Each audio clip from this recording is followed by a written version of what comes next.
Today's mini lesson is brought to you by Use It Play.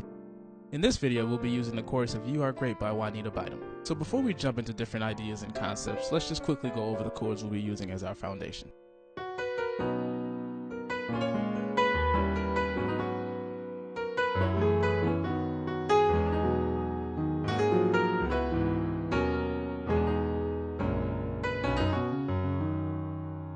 Okay, now let's say I wanted to approach our second chord, which is the B flat minor. Now the most common and traditional way to approach a B flat is through its fifth, which is F. So after I decide on the letter name of the passing chord, which in this case is F, the next step is figuring out the harmonic qualities of that chord, whether it's going to be an F major 7 or an F minor 7 or an F minor 7 flat 5 or an F dominant. It's also very important to be aware of the different effects and functions the harmony will have on the listener's ear. For example, if I play a passing chord that's very out of the key, it will stand out more than if I play a passing chord that's more diatonic and in the key or tonal center. So I want to stay as diatonic as possible to our tonal center, which is B major. And so the F chord that will get me closest to that is F minor 7 flat 5. In the F minor 7 flat 5, all the notes are in the key of B major except the F. And so that's really as close to B major as we can get with an F chord. So we'll use the F minor 7 flat 5 as a passing chord to get to B flat minor 7.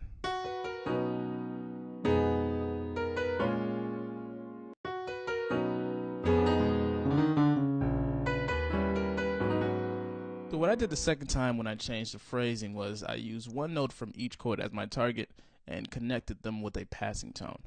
The target notes were the E flat from our F minor 7 flat 5 and the D flat from our B flat minor 7, and the passing tone was D. What's also cool about this is that when we resolve to the D flat, that's also where the melody of the song is. So check it out in context with where the melody lands.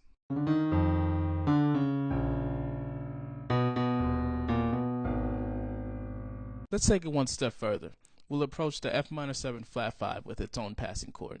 The most common way to approach an F is with its fifth, which is C. So just like before, I have to decide on the harmonic quality of that C chord, while also being aware of the effects and functions it may have on the listener's ear. We'll stay diatonic with this one. We'll use a C7 sharp 9 flat 13.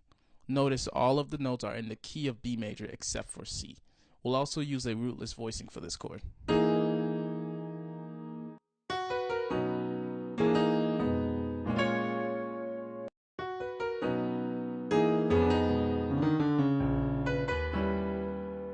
Let's now take the same concepts and ideas we used to approach the B flat minor 7 and use them to approach the F sharp minor 7.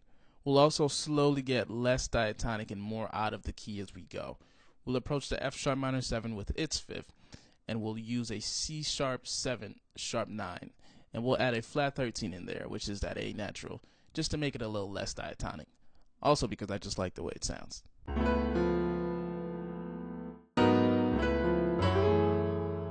Now let's use the same concepts to approach the A flat minor 9.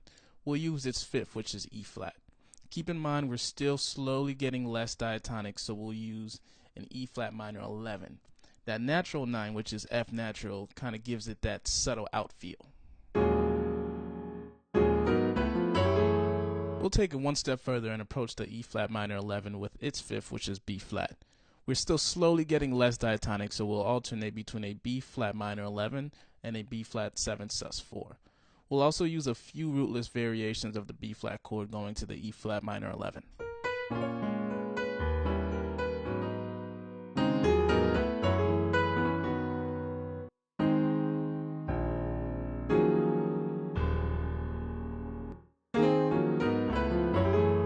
Another voicing that I use often are drop 2 voicings, which is simply when you take the second highest note and play it an octave lower.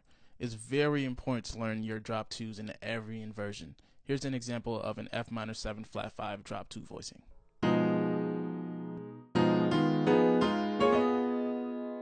Something that I like to do is create a melody to lead me to my target chord and harmonize the melody with drop 2 voicings. Let's do an example using the same passing chords from earlier. We'll use B flat minor 7 as our target and use F minor 7 flat 5 to harmonize the melody.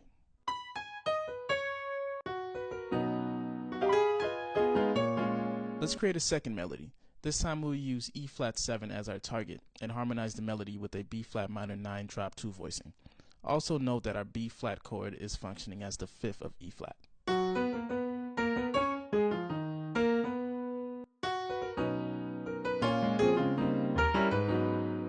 Now, as I mentioned before, we're getting less diatonic and more out of the key as we go.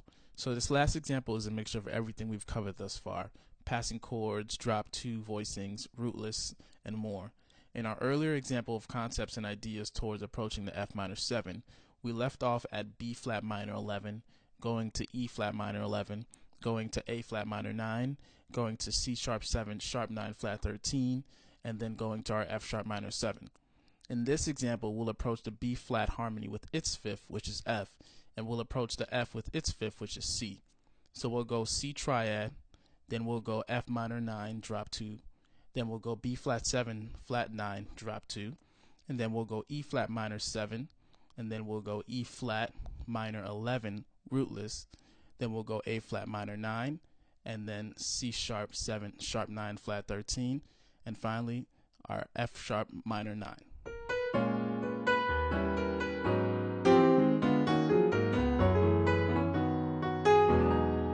Join me next time where I show you guys some cool ways to get in and out of the key using minor triads.